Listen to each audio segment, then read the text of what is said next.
Bonjour. Aujourd'hui, je vais vous proposer de découvrir deux tableaux que j'apprécie particulièrement et sur un sujet que j'aime tout autant aborder. Il s'agit des tableaux Oedipe explique l'énigme du Sphinx du peintre néoclassique Jean-Auguste Dominique Ingres, peint en 1808 pour la première version et en 1827 pour la seconde présentée ici. Puis Oedipus Rex du peintre surréaliste Max Ernst. Ces deux tableaux transcrivent avec force les étapes du parcours tragique d'Oedipe, personnage mythique dont vous connaissez le nom ne serait-ce que par sa présence dans le domaine de la psychanalyse. Mais qui est Oedipe? Oedipe s'inscrit dans la famille des Labdacides qui porte une malédiction indélébile, tout comme celle des Atrides, autre famille célèbre dont font partie Thyeste et Atrée, Agamemnon, Oreste et Électre. Qu'est-ce qu'une famille maudite dans la mythologie? L'idée est que suite à une faute commise par l'un de ses membres, durement châtié d'ailleurs, le malheur se serait attaché à toute la famille, pour traverser les générations sans exception. Il n'y aurait plus aucun moyen pour l'homme de sortir de l'emprise de la justice divine, implacable et transmise jusqu'à l'extinction complète de la lignée. Les thèmes récurrents dans ces mythes sont ceux de la folie meurtrière, des violences familiales, parricide, infanticide, rivalité fraternelle, inceste, mais aussi la relation de l'homme avec le divin. Et enfin la dimension politique, c'est-à-dire une réflexion sur les enjeux du pouvoir. Une constante, le héros tragique est toujours puni pour son hubris, c'est-à-dire sa démesure, son orgueil. L'orgueil d'avoir cru pouvoir échapper à sa condition de mortel, avec tout ce que cela comporte de faiblesses, de failles multiples. Rappelons l'histoire d'Oedipe.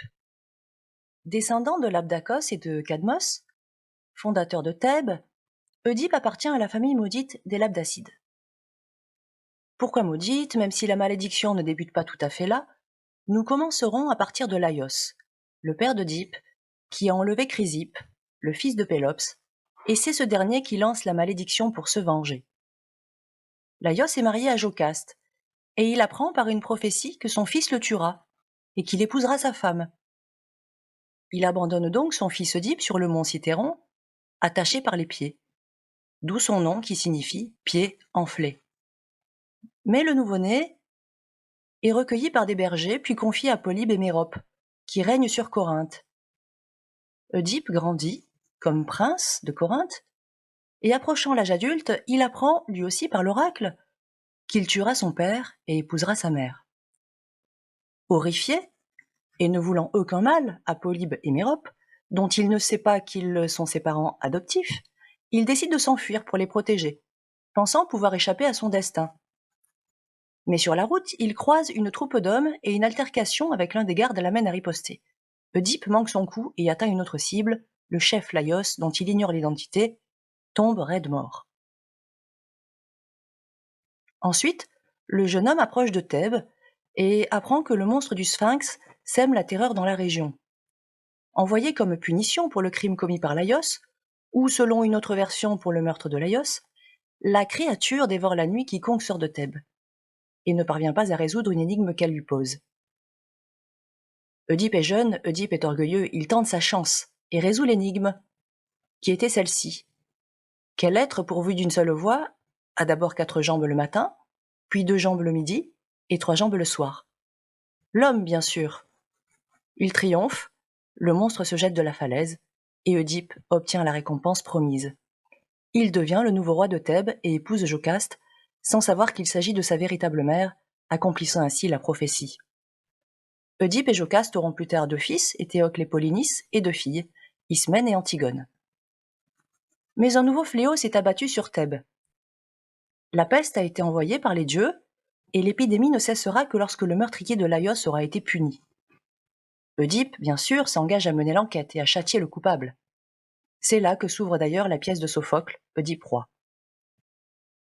Lorsqu'il finit par découvrir la vérité, Jocaste se pend, tandis qu'Oedipe se crève les yeux.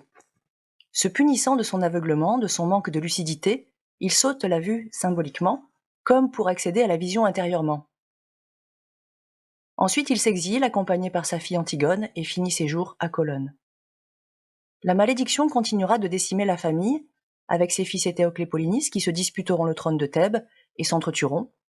Le nouveau roi Créon, frère de Jocaste, ordonnera que la dépouille de Polynice, considérée comme traître envers la cité, ne soit pas enterrée, et Antigone sera condamnée à mort et exécutée pour avoir désobéi à cet ordre. Dans l'histoire littéraire, à présent, ce mythe fondateur, au même titre que ceux de Faust ou de Don Juan, a fait l'objet de nombreuses réalisations à travers les siècles, depuis Échille, Sophocle, Euripide, Sénèque, et jusqu'au XXe siècle avec les réécritures de Jean Cocteau, André Gide, Henri Guéon, Jean Anouilh, Henri Boschot.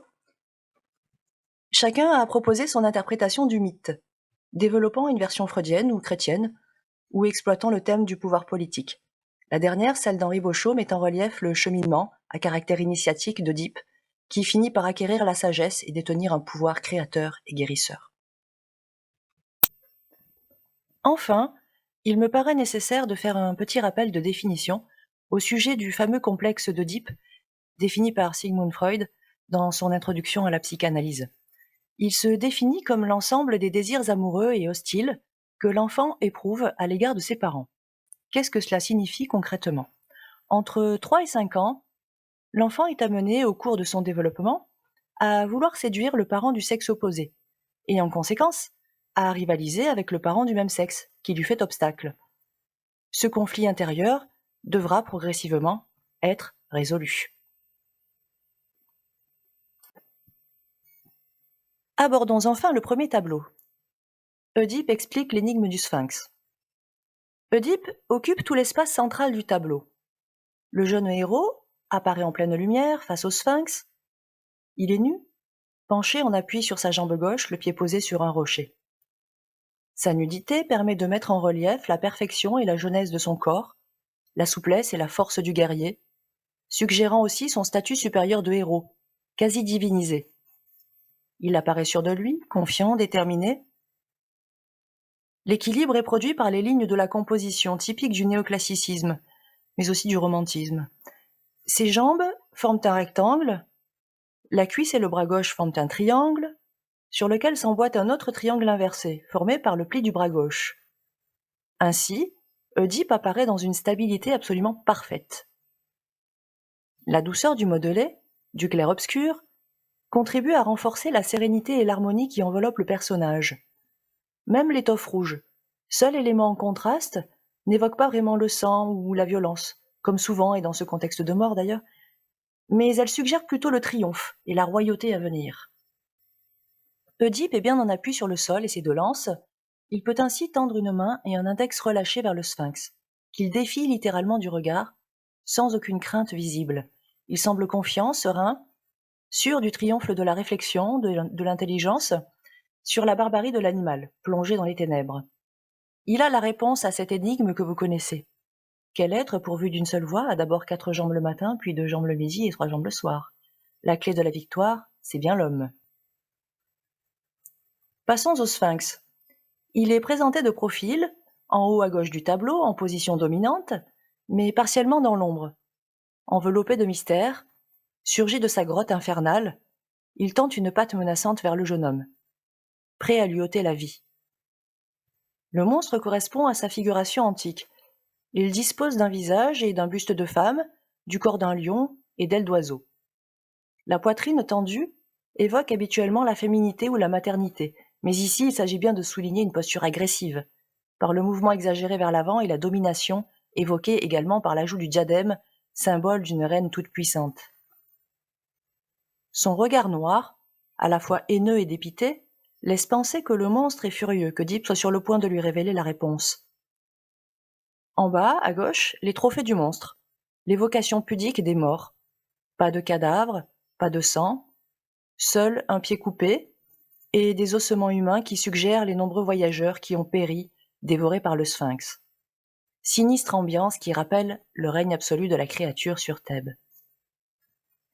À l'arrière-plan, on aperçoit la ville de Thèbes, sous le couvercle d'un ciel sombre et menaçant, car le ciel est ténébreux, annonciateur du fléau qui s'abattra prochainement sur la cité, où Œdipe descendra triomphalement après sa victoire sur le Sphinx. Mais pour l'instant, le héros est bien cerné entre des falaises vertigineuses, déjà pris dans l'étau de la fatalité. Enfin, on aperçoit un homme épouvanté qui s'enfuit. Est-ce un Thébain, bien au fait du danger que représente le Sphinx, est certain qu'Œdipe est sur le point de périr sous les griffes du monstre? Peut-être.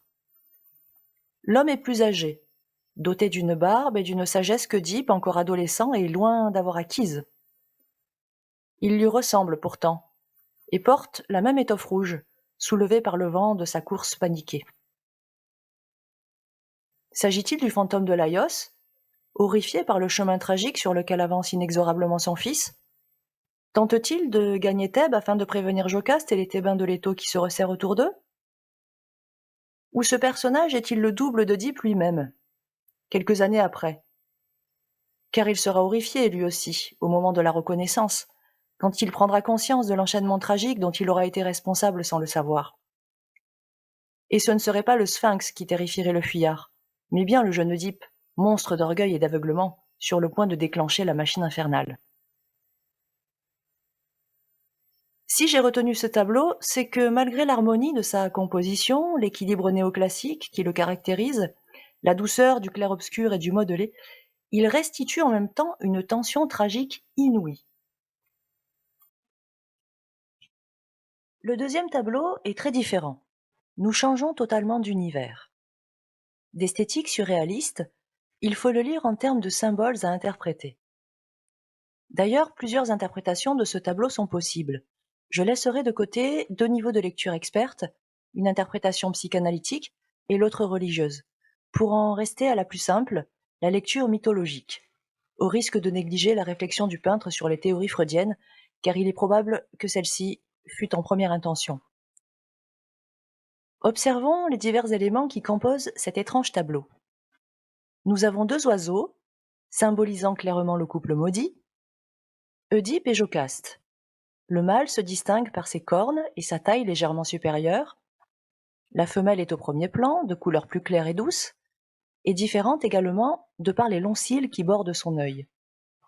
D'ailleurs, les yeux des volatiles, justement, sont ceux d'humains. D'ordinaire, ils sont représentés sous la forme de points ronds chez le peintre. Ensuite, leur regard est fixe, aveugle, mort. Les yeux sont injectés de sang, référence à la mutilation que s'imposera Œdipe, de même que la barrière, autour du cou de la femelle, évoque autant une parure féminine bien ajustée que la mort de Jocaste qui, elle, s'est pendue à la fin. Leur tête seule, retranchée du corps, est représentée, permettant de mettre en relief l'œil, miroir de l'âme et serrure des rêves selon les surréalistes, et de rappeler le détachement du véritable sentiment et de la véritable compréhension de la vie. De profil, également, les deux têtes apparaissent comme incomplètes, aplaties, privées de la dimension pleine de la vie.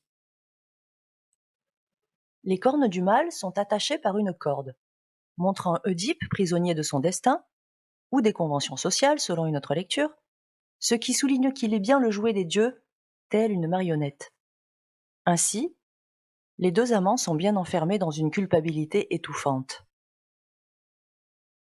La main, gigantesque, disproportionnée, est prisonnière elle aussi, torturée par l'arbalète qui la transperce.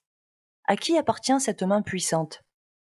Cette main peut représenter celle du destin, qui manipule l'homme et lui inflige des tourments. Elle peut être celle de l'homme, qui malgré sa force pour résister ainsi à toutes les pressions et à la douleur, qui malgré son ingéniosité pour sortir on ne sait comment de la fenêtre de la maison, échoue à percer le mystère que renferme la noix. Deux zones noires, celle de la noix entr'ouverte et le trou béant du mur sans fenêtre, évoquent des ténèbres insondables et angoissantes.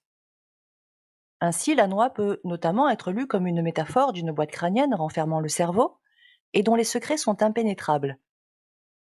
Sa coque est impossible à briser, la flèche qui la transperce apparaît bien dérisoire et impuissante. À l'arrière-plan, un angle droit formé par deux murs peut suggérer un labyrinthe. L'espace est dépouillé, sans vie, évoquant l'errance spirituelle et le long cheminement nécessaire pour parvenir à la sagesse. La perspective crée une profondeur qui allonge la distance et attire le regard vers un ciel lointain.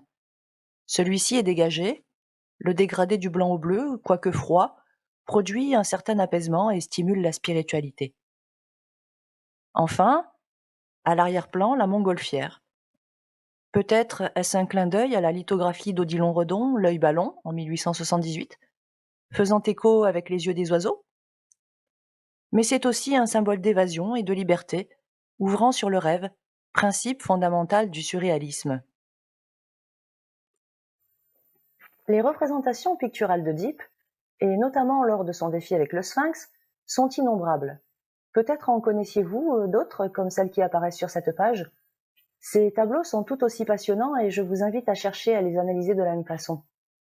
Quant aux lectures destinées aux lycéens, je vous suggérerais, après la lecture de Sophocle, ou plus souvent de l'Antigone de Jean Anouilh en troisième, de découvrir l'univers de Cocteau, en commençant par la lecture de La Machine infernale.